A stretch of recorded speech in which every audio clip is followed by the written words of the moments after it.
Upcoming ప్రోమోలో గుళ్ళో సీతారాముల కళ్యాణం జరుగుతూ ఉంటుంది.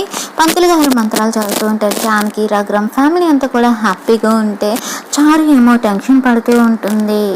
ఇక పంతులు గారు అలా మంత్రాలు చదువుతూ జానకి తెచ్చిన పట్టు వస్త్రాలు తీసి చూడగానే అందులో మంగళసూత్రం కనిపించదు. దాంతో అమ్మ మంగళసూత్రం తెచ్చారా, కనిపించట్లేదు అని చెప్పి పంతులు గారు అన్నంతో రఘురాం వెంటనే జానకి మంగళసూత్రం తెచ్చావు కదా అని చెప్పి అడుగుతూ ఉంటాడు. అవునండి తెచ్చానండి, పట్టు వస్త్రాల మీదనే పెట్టానే అని చెప్పి జానకి అంటూ ఉంటుంది. దాంతో అందరూ కూడా ఆశ్చర్యంగా చూస్తూ ఉంటారు.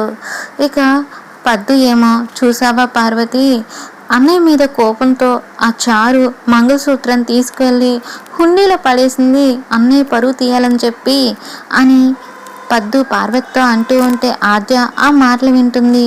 చారు ఏమో ఊరి అందరి ముందు కళ్యాణం జరగకపోవడం వల్ల మీ అన్నయ్య పరువు పోయేలా నేను చేస్తా అని చెప్పి చారు చేసిన ఛాలెంజ్ గుర్తొస్తూ ఉంటుంది పద్దు పార్వతి వాళ్ళకి.